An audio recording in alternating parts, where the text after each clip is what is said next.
L'intitulé de la conférence de ce soir mérite une petite explication qui permettra peut-être de comprendre pourquoi il s'est imposé lorsque Sabine et Étienne sont venus vers nous en quête d'un titre à annoncer au public. Dans notre esprit, il s'agissait de ramasser quelques explications simplifiées des nouveautés qui caractérisent la 11e édition du Précis Dalloz de droit international privé, dernièrement sorti en début 2023, moins dans l'idée de convaincre définitivement ce soir notre auditoire de la justesse de ces idées, que plus humblement pour faire tomber les défenses que tout juriste dresse quand on lui propose de changer ses habitudes. Or, dans cette perspective, le verbe représenter, avec sa polysémie et ses ambiguïtés, est apparu comme assez rassembleur pour remplir ce programme en posant la question qui nous sert de titre ce soir: représenter le droit international privé au premier quart du XXIe siècle. D'abord, on notera le préfixe « re ». Il évoque l'idée d'un nouveau commencement, d'un recommencement dans la présentation. Représenter, c'est en ce sens présenter à nouveau par rapport à ce qui se fait usuellement, et avec une nuance, présentée différemment de ce qui se fait usuellement. Pas besoin d'entrer très profondément dans la 11e édition pour percevoir qu'elle se livre à une représentation de la discipline en reléguant à un rang inférieur la distinction usuelle des règles de conflit de loi et des règles de conflit de juridiction pour lui préférer celle des règles de sélection de la norme en raison de sa source, d'une part, et des règles sur le régime de la norme étrangère, d'autre part. J'envisagerai donc, dans une première étape de l'exposé de ce soir, ce qui justifie et explique que notre refonte du précis se livre à une telle représentation de la matière. Mais représenter, c'est aussi présenter à nouveau dans un autre sens, en reflétant pour les autres ce qui s'est présenté précédemment à nous. C'est l'idée d'un réfléchissement et non plus celle d'un recommencement qui inspire ici le terme représenter. Dans ce sens, celui qui représente a d'abord vu ce qui s'était présenté à lui, et il renvoie aux autres cette présentation, il en fait la représentation. C'est pour prendre conscience de cette représentation que l'on se fait du droit international privé dans la refonte du précis, il faut y entrer un peu plus en profondeur, mais cette représentation apparaît normalement à ceux qui ont ce courage. Si vous l'avez ce soir, vous verrez alors des règles de conflit de loi et de juridiction dont l'objet n'est pas tant, comme on le croit aujourd'hui souvent, de régir les personnes privées impliquées dans les relations internationales, que de départager les États normateurs et ceux que ces États agissent comme législateurs ou comme juges.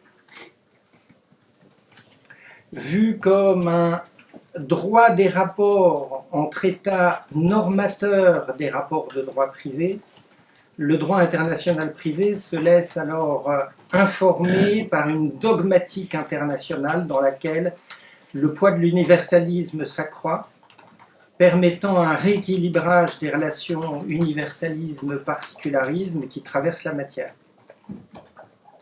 Je verrai donc, en dernière étape de notre exposé, comment se justifie et s'explique cette dogmatique internationale inspirant la représentation que se fait la refonte de notre précis pour ce qui est du droit international privé.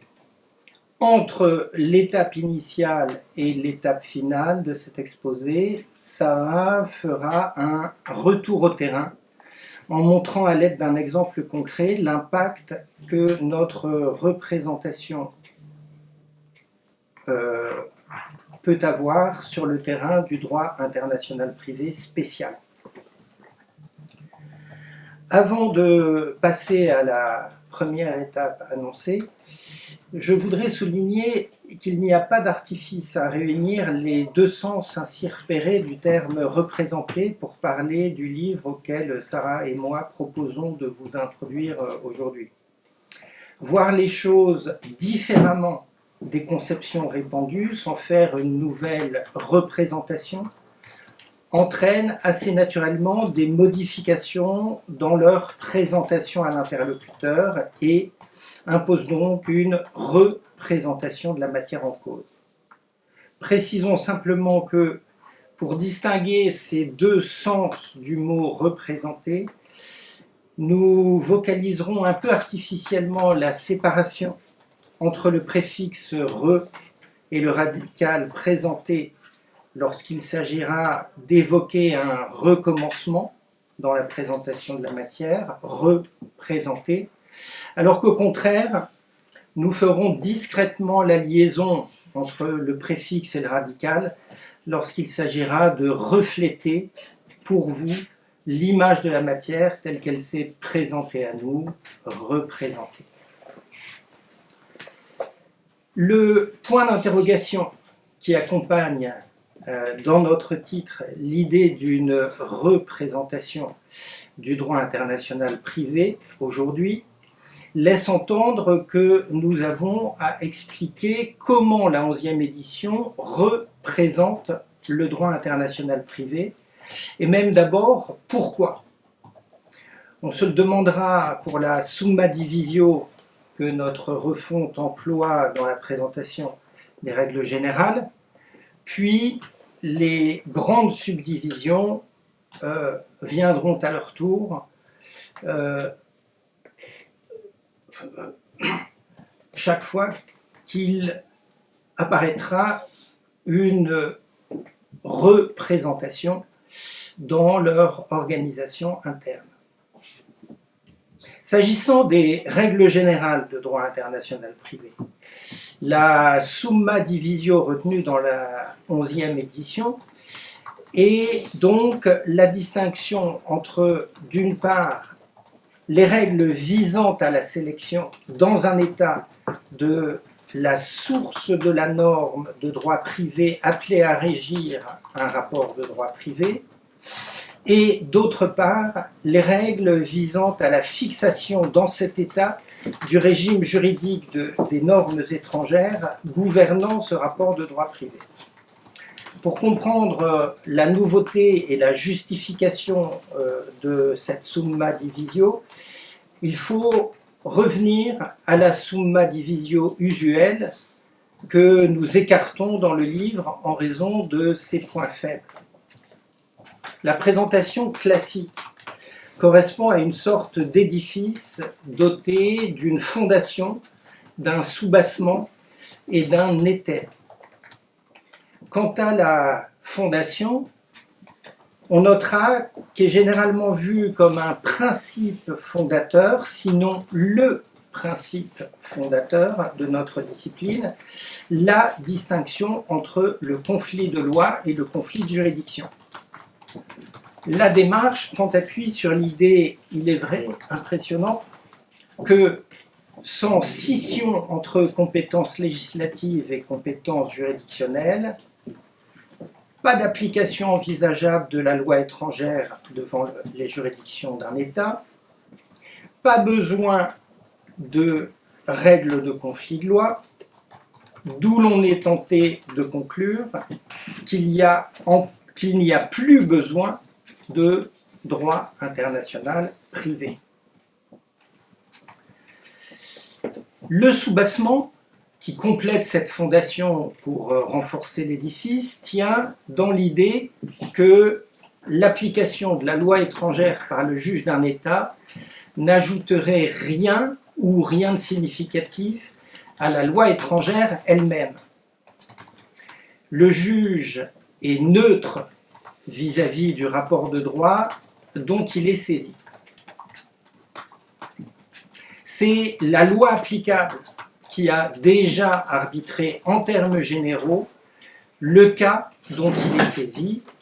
Il n'y aurait pas d'altération de cette loi lorsqu'elle est étrangère par le juge d'un État s'il est saisi d'un cas soumis à cette loi.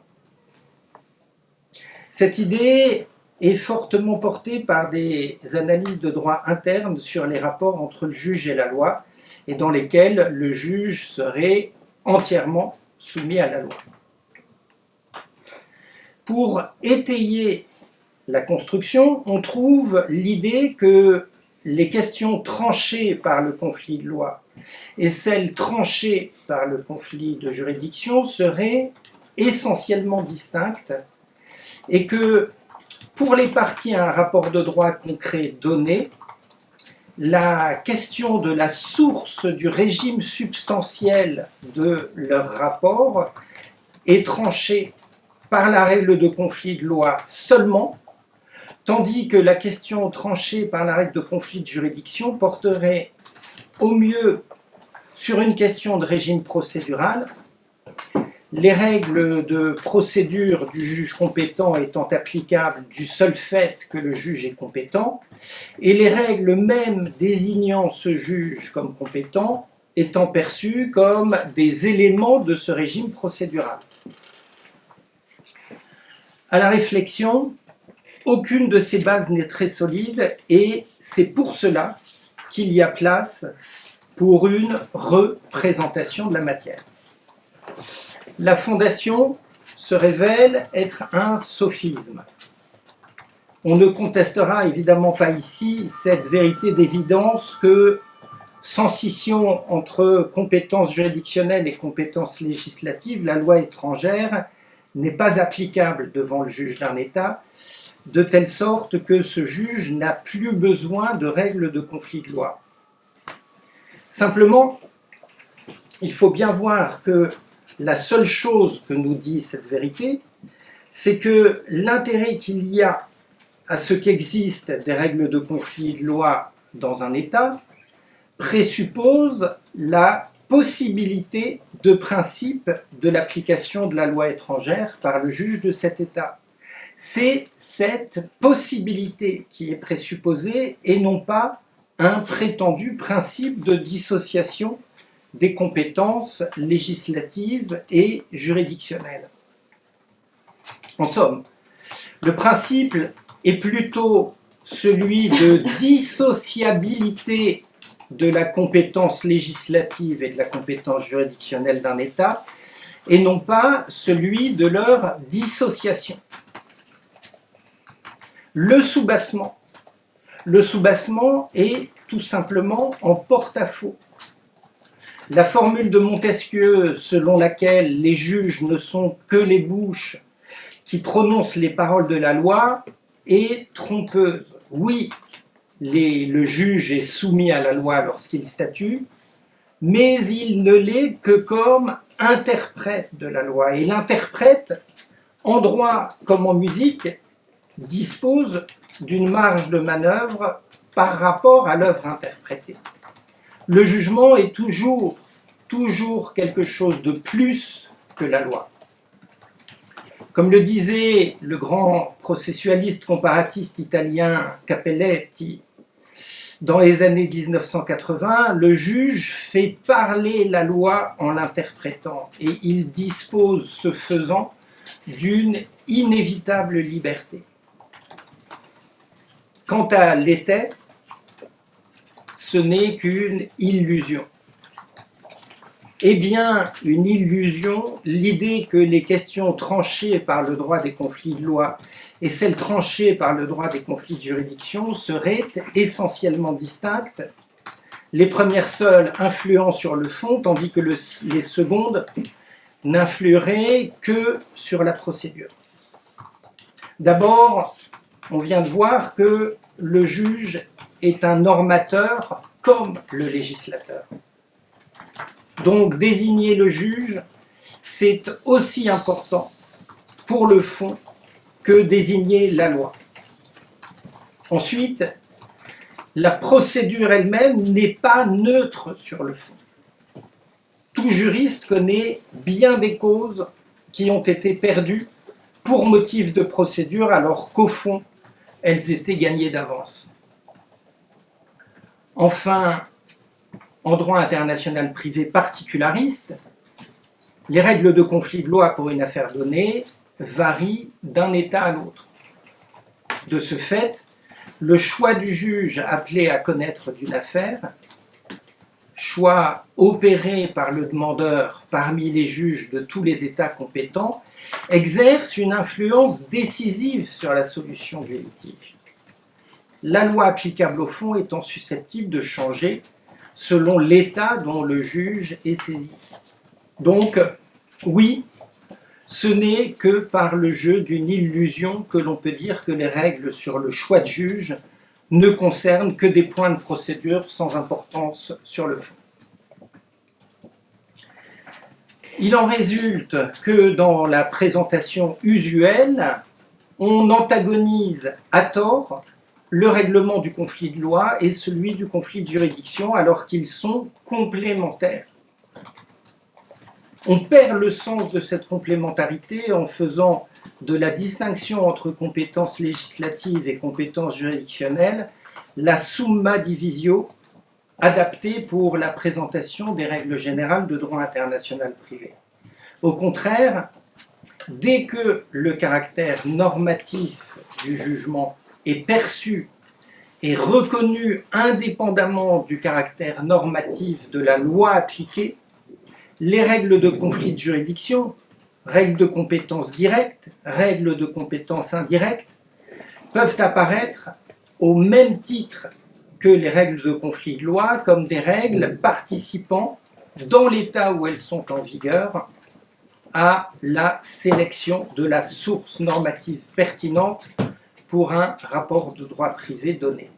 Règles de conflit de loi et règles de conflit de juridiction se présentent alors comme des règles subordonnant l'efficacité d'une norme dans un État à la qualité de la source de cette norme.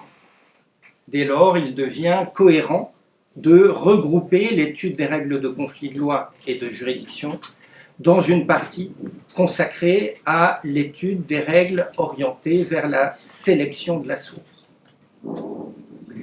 À partir de là, la question va se poser immanquablement dans un second temps de savoir quel régime juridique sera celui de la norme étrangère dans cet État une fois la source étrangère sélectionnée.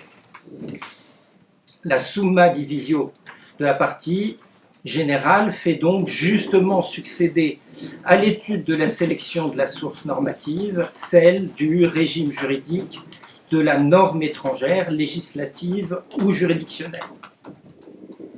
Qu'en est-il des subdivisions de chacune de ces deux parties? Dans la partie consacrée à la sélection de la source normative, on est d'abord frappé par le fait qu'ensemble, les règles de compétences législatives et les règles de compétences juridictionnelles en droit international privé accordent une importance essentielle à l'analyse des liens entre le rapport de droit examiné et l'État normateur pour prendre position sur la qualité de la source normative étatique réglant ce rapport. On retrouve ici la grande idée mise en avant au XIXe siècle par Savigny en droit des conflits de loi. Cette idée que parmi tous les États avec lesquels un rapport de droit privé entretient des liens, il en est un qui doit être vu comme ayant les liens les plus pertinents avec ce rapport de droit, de telle sorte que le rapport de droit a son siège dans cet État et que c'est cet État qui doit l'emporter contre les autres dans le conflit qui surgit entre leurs lois respectives.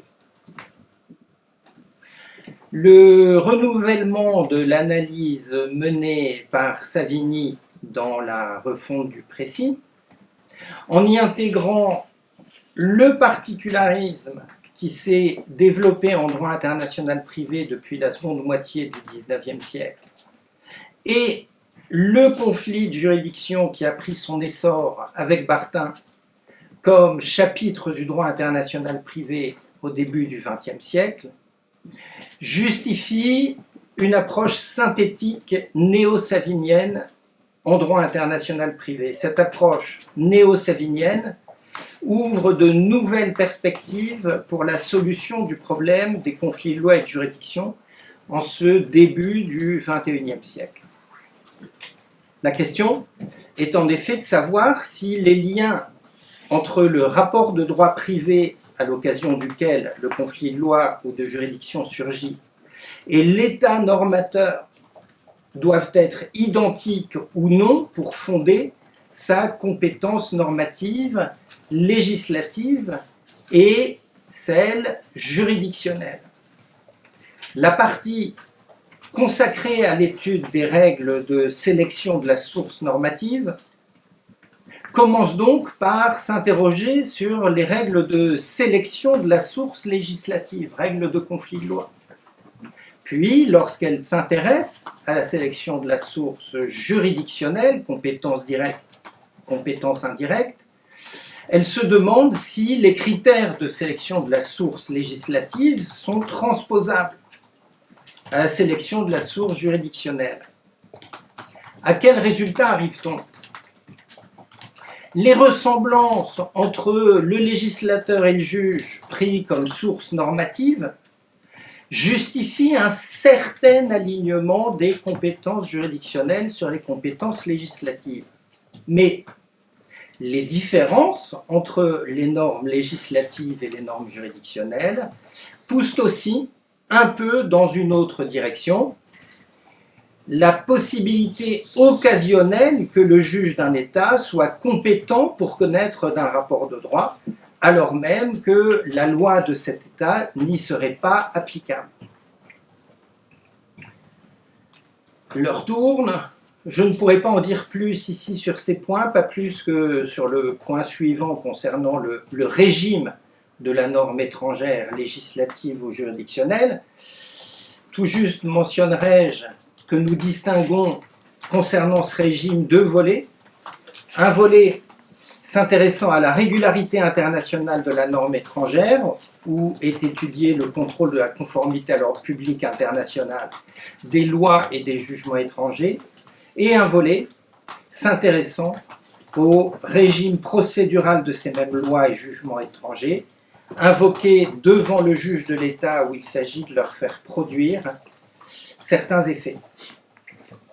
On voit en tout cas que cette représentation, ce renouvellement dans la manière de présenter les règles générales du droit international privé emporte avec elle le bienfait d'une architecture plus cohérente et plus harmonieuse, une remise en ordre de notre discipline. Un autre bienfait s'attache à cette représentation.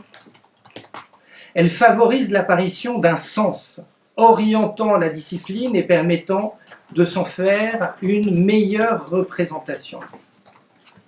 Nous ne nous attarderons toutefois sur ce point qu'après avoir écouté Sarah montrer à l'aide d'un exemple quel impact cette représentation de la matière a en droit international privé spécial. La représentation des règles de droit international privé qui vient d'être décrite se décline dans tous les domaines de la discipline. Aux fins d'illustrer, je vais prendre l'exemple du divorce contentieux en raisonnant en deux temps, le temps de la présentation classique et celui de la représentation. Premier temps, celui de la présentation classique des règles de droit international privé en matière de divorce. Cette présentation repose sur la distinction des considérations qui sous-tendent l'élaboration des règles de conflit de loi et des règles de conflit de juridiction. L'élaboration des règles de conflit de loi résulte de la prise en compte de plusieurs considérations politiques, politique étant ici employée au sens propre de ce qui a trait au gouvernement dans la cité. Parmi ces considérations politiques, on trouve la permanence du statut personnel des époux, le souci d'éviter les situations boiteuses, qui plaident en faveur d'un facteur de rattachement relativement stable comme la nationalité.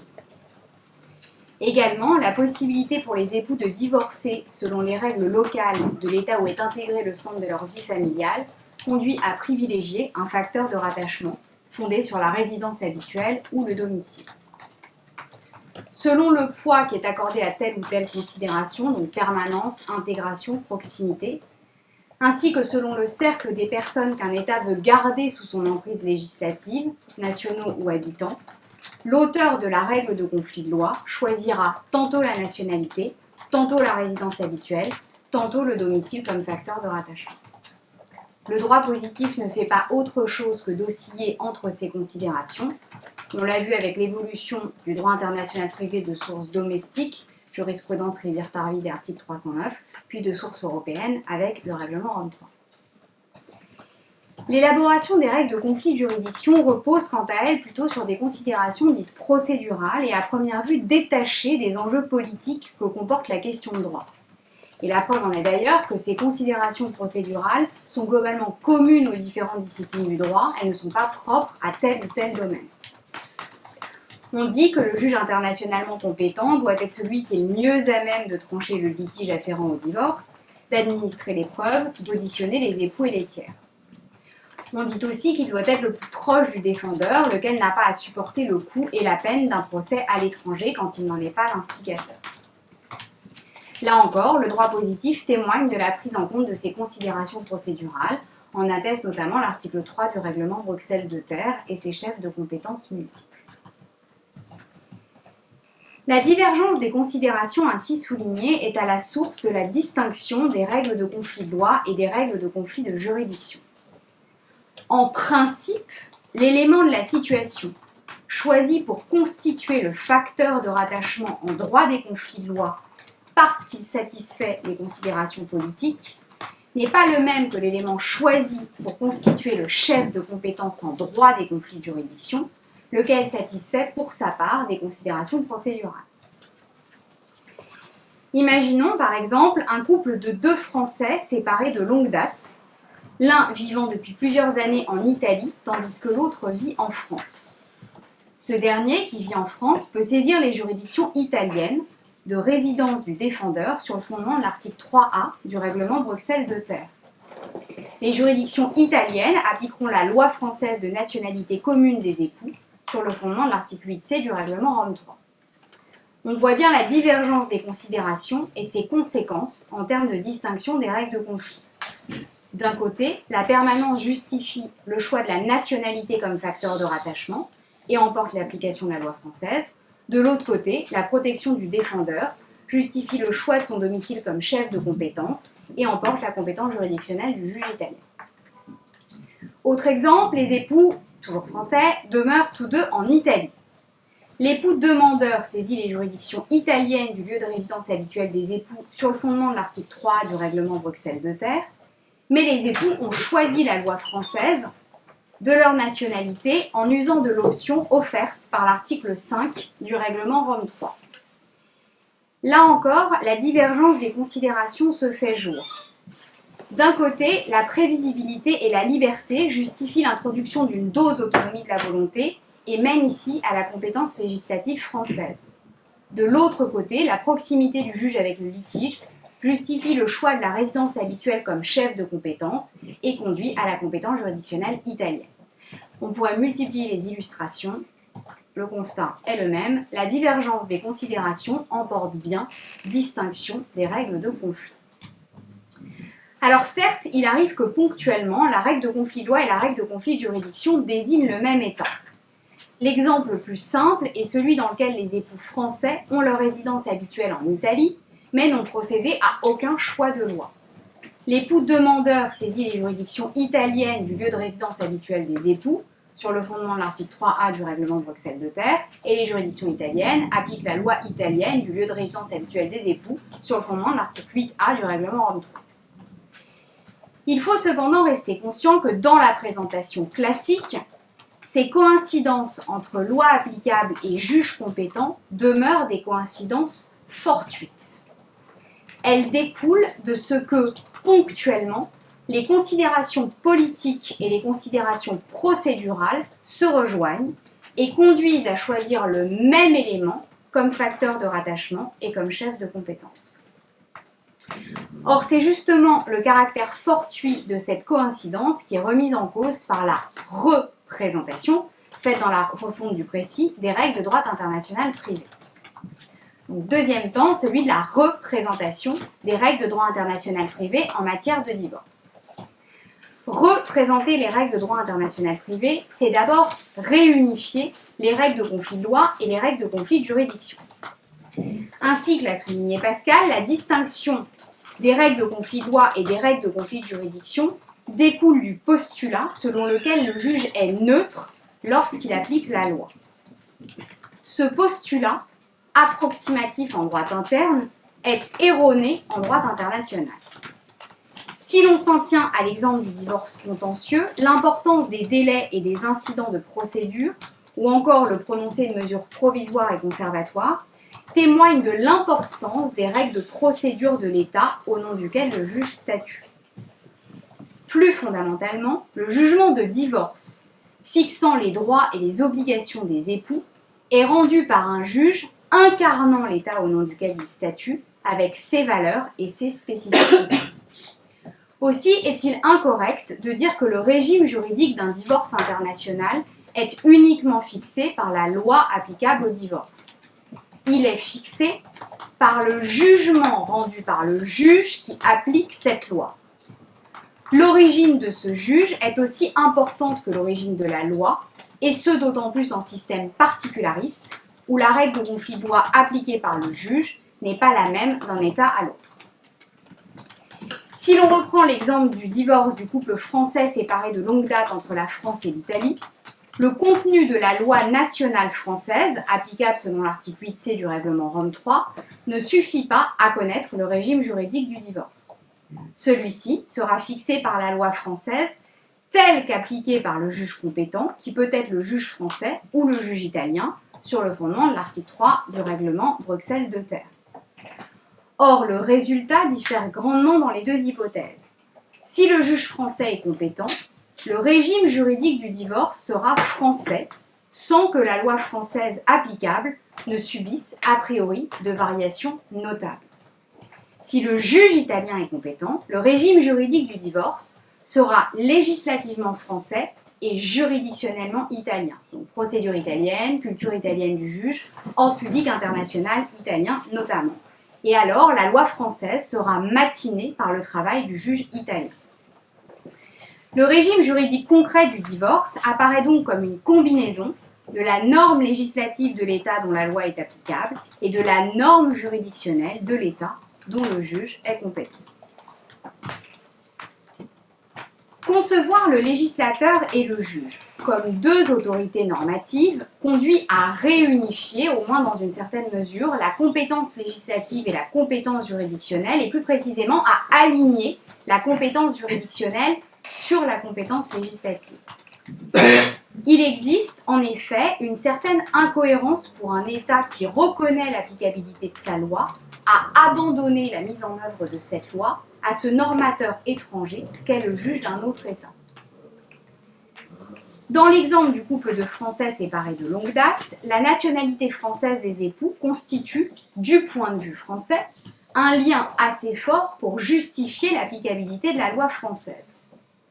Or, si la France acceptait d'abandonner la mise en œuvre de sa loi à un juge étranger qu'elle estimerait procéduralement mieux placé pour juger du divorce, elle prendrait le risque que sa loi soit travestie, voire même que le principe de son application soit remis en question par ce juge étranger.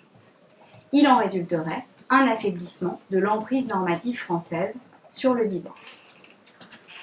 Aussi, si un lien est assez fort pour justifier l'applicabilité de la loi française, ce même lien devrait en principe être assez fort pour déclencher la compétence des tribunaux français sur le fondement du forum Legis et indépendamment de toute considération procédurale. La coïncidence fortuite du facteur de rattachement et du chef de compétence identifié dans la présentation classique nous semble donc devoir laisser place à une cohérence voulue et à une unité de principe entre la loi applicable et le juge compétent. Pour reprendre l'image utilisée par Pascal, l'étai de la présentation classique du droit international privé, c'est-à-dire la divergence des considérations à la base du conflit de loi et du conflit de juridiction, est trompeur. Le soubassement qui complète la fondation, c'est-à-dire le postulat de neutralité du juge vis-à-vis du rapport de droit, est erroné. Dès lors, la fondation classique de la discipline, c'est-à-dire la distinction des règles de conflit de loi et des règles de conflit de juridiction, tangue jusqu'à céder. Les règles de conflit de loi et les règles de conflit de juridiction apparaissent comme ne formant qu'un seul bloc, celui des règles de sélection de la source normative du régime juridique du divorce, source normative législative dans le cas du conflit de loi, source normative juridictionnelle dans le cas du conflit de juridiction. Représenter les règles de droit international privé, c'est donc aussi redistribuer ces règles. À la distinction classique des règles de conflit de loi et des règles de conflit de juridiction succède une autre distinction, celle des règles de sélection de la source normative et des règles concernant le régime de la norme étrangère issue de cette source. Là encore, l'exemple du divorce permet d'illustrer cette redistribution, aussi bien avant que tout jugement de divorce soit rendu, qu'après qu'un jugement de divorce soit rendu. Avant tout jugement de divorce, on cherche, en principe, à identifier la loi applicable et le juge compétent. Pour ce faire, on applique les règles de sélection de la source normative, c'est-à-dire qu'on applique une règle de conflit qui désigne, du moins en principe, un unique État doté de la compétence législative et juridictionnelle ou qui dissocie par exception ces deux compétences.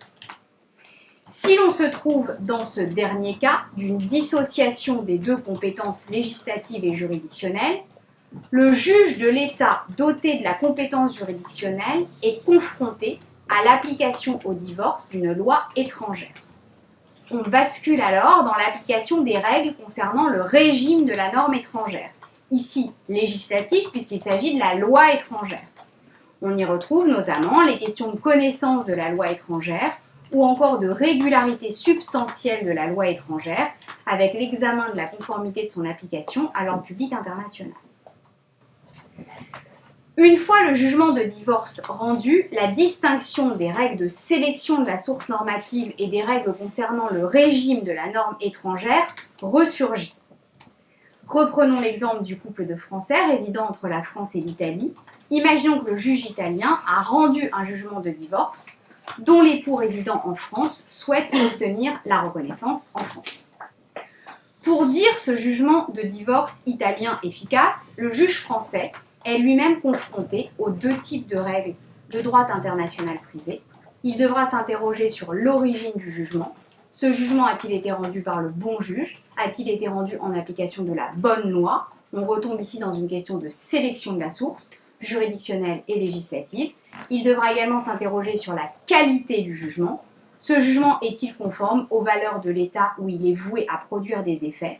On retombe ici dans une question de régime de régularité de la norme étrangère, cette fois juridictionnelle, puisqu'il s'agit d'un jugement étranger de divorce.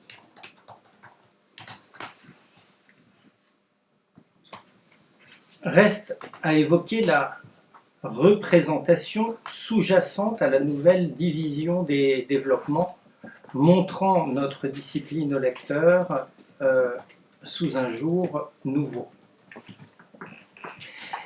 Est ici en cause l'autre sens du terme représenté, celui de refléter l'image que ces règles générales nous envoient du droit international privé.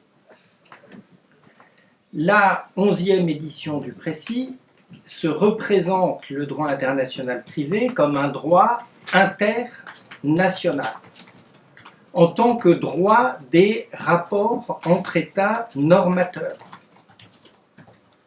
Cette manière de voir les choses n'est pas courante aujourd'hui, mais cela ne nous a pas trop gênés au moment de la retenir, car la manière courante souffre quant à elle d'une grande ambiguïté en ce qui concerne l'objet du droit international privé. L'idée est aujourd'hui largement répandue que le droit international privé est du droit privé spécial. Cette branche du droit privé qui régit les personnes privées impliquées dans les relations internationales. Appartiennent ainsi également au droit international privé les règles matérielles de droit international privé régissant directement les rapports internationaux de droit privé, les règles de conflit de loi régissant elles aussi les rapports de droit privé, mais en suivant une méthodologie indirecte, et les règles de conflit de juridiction régissant quant à elles la procédure civile internationale. Cette position est la conclusion actuelle d'un long débat doctrinal. À la fin du XIXe siècle, la doctrine de droit international privé s'est épuisée à chercher une représentation du droit international privé permettant de classer cette discipline soit comme une branche du droit privé en tant que régissant les rapports internationaux de droit privé, soit comme une branche du droit public en tant que droit des conflits de souveraineté. Les débats d'une haute tenue théorique et d'un niveau d'abstraction inégalé ont été favorisés ici et ailleurs, et le droit international privé comparé du XXe siècle en a rendu compte. Le débat sur la nature du droit international privé ne s'est pas conclu à l'époque autour d'un consensus. Les auteurs se sont résolus à une sorte de statu quo pragmatique en considérant que le droit international privé est typiquement au moins plutôt du droit privé car il intervient dans des litiges opposant des sujets de droit privé les uns aux autres, tout en admettant que le droit international privé ne règle ses rapports de droit privé, toujours typiquement, que selon une méthode indirecte. L'idée de coordination des systèmes de droit privé, présente déjà chez Batifolle, ou de coordination des ordres juridiques étatiques, qu'on retrouve chez Pierre Mayer, est souvent mise en avant comme mission du droit international privé et rend sans doute compte de cette méthode indirecte. Mais elle ne permet alors pas vraiment l'inclusion des règles matérielles de droit international privé dans notre discipline. Cette approche pragmatique de la discipline fait qu'on ne croit plus guère aujourd'hui que le droit international privé soit un droit des conflits de souveraineté. Le désamour de la doctrine pour la notion de conflit de souveraineté tient au fait, si l'on résume peut-être exagérément les choses, que d'une part, les directives du droit international public en matière de délimitation de la compétence législative et juridictionnelle de droit privé des États sont peu élaborées et que, d'autre part, la synthèse que tente à faire de ces directives la doctrine internationaliste, en distinguant compétences personnelles et compétences territoriales de l'État comme les deux grands chefs de compétences de l'État admis en droit international public, cette synthèse rend les directives qu'elle révèle inopérante pour résoudre dans un cas donné les conflits de loi et de juridiction soulevés par ce cas. Il est tout de même permis de se demander si, lorsque l'on prend appui sur de tels motifs pour rejeter l'analyse du droit international privé en termes de conflits entre États souverains, et concernant plus particulièrement l'étendue de leur pouvoir normatif de droit privé, on ne se laisse pas aller à jeter le bébé avec l'eau du bain, comme on dit familièrement. L'absence ou le flou des sources internationales pour départager les États normateurs relativement à un rapport de droit privé donné ne suffit pas, comme on le montre facilement, à écarter le caractère international par leur objet des règles de source interne départageant ces mêmes États. Il y a alors place pour l'épanouissement d'une dogmatique internationaliste en droit international privé. Pour prendre conscience qu'une dogmatique internationaliste a sa place dans notre discipline, discipline de laquelle cette dogmatique a été chassée indûment, et pour comprendre que la refonte du précis puisse s'appuyer dessus concernant la représentation que le livre se fait du droit international privé, il faut procéder préalablement à un déverrouillage. Comment s'opère ce déverrouillage? Très simplement, en faisant deux remarques. Premièrement, que le droit international public laisse en principe libre les États de fixer par leurs règles de conflit de compétences, législatives ou juridictionnelles, les solutions du conflit de loi et de juridiction, en particulier en droit privé.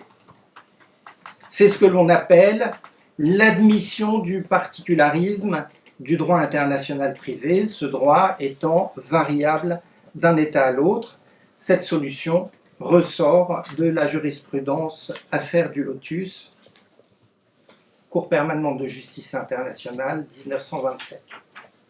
Le deuxième point de déverrouillage s'ouvre en remarquant que chaque fois qu'un État dit, pour un rapport de droit privé donné, si sa loi ou son juge est compétent au détriment des autres États, cet État ne fixe pas tant le régime juridique du rapport de droit privé que, bien plutôt, son emprise normative, législative ou juridictionnelle sur le réel auquel correspond ce rapport de droit privé. Cet État précise en même temps l'emprise normative qu'il reconnaît ou non sur ce même réel aux États étrangers. Ce double déverrouillage ouvre une place pour le développement d'une dogmatique internationaliste structurant le droit international privé et contribuant à en façonner la représentation mentale que Sarah et moi, nous faisons de cette discipline et dont la refonte du précis se fait témoin pour la refléter. Les règles de conflit de loi, comme les règles de conflit de juridiction, règlent bien des rapports entre États, pris comme entité normatrice des rapports de droit privé.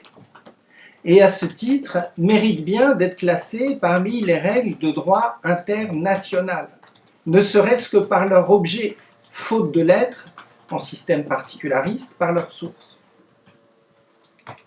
En posant une règle de conflit de loi, l'État auteur de cette règle précise s'il l'emporte, du moins à ses yeux, sur les autres comme normateur législatif pour chaque rapport de droit privé se présentant à lui. Et chaque fois qu'il ne l'emporte pas, il indique quel État étranger, à ses yeux, doit l'emporter sur les autres. En posant une règle de conflit de juridiction, L'État auteur de cette règle précise s'il l'emporte sur les autres comme normateur juridictionnel pour chaque rapport de droit privé se présentant à lui, et chaque fois qu'il ne l'emporte pas sur les autres, il indique si, à tout le moins, il concourt avec les autres, ou si les autres, ou l'un d'entre eux, l'emportent sur lui. On voit que ces rapports entre États, réglés par les règles de conflit de loi et de juridiction, surgissent relativement à des rapports de droit privé, mais que les règles régissant le conflit de loi et de juridiction se distinguent bien des normes régissant ces rapports de droit privé. Elles départagent ces normes et départagent ainsi ipso facto les États qui en sont la source. Autrement dit, l'objet du droit des conflits de loi et de juridiction est bien de régler des conflits entre États souverains pris en leur qualité d'État normateur de droit privé. Le droit international privé est cependant, par défaut, un droit international de source interne. Droit international de source interne. On est ici devant un paradoxe. Mais la contradiction peut être surmontée. Si un droit international par sa source, un droit sécrété par la société internationale, a bien vocation à traiter des rapports entre États, cette vocation peut demeurer irréalisée, inaccomplie, et la société internationale peut en outre rester insuffisamment développée pour connaître ou pour sécréter un mécanisme de source internationale permettant de combler cette lacune. Le droit international peut alors tout simplement laisser les États régler par leur droit de source interne les rapports entre États laissés intacts par le droit de source internationale. C'est justement ce qu'a fait la Cour permanente de justice internationale en 1927 dans l'affaire du Lotus. Le droit international privé d'un État prend la forme d'une sorte de droit interne des relations extérieures ou d'un droit mettant en œuvre une politique juridique extérieure de l'État, pour employer la formule inspirée de Ladreit de la Charrière. On en arrive ainsi à la conclusion que les règles de droit international privé méritent d'être représentées en s'inspirant d'une dogmatique internationale au sens d'interétatique. Dans cette présentation, le droit international privé s'analyse comme organisant au niveau de chaque État, de chaque groupe d'États, voire de la collectivité internationale dans son ensemble, le départagement des États et les suites de ce départagement relativement à un rapport de droit privé donné, pour ce qui est du pouvoir normatif, législatif ou juridictionnel de ces États sur ce rapport. Je vous remercie.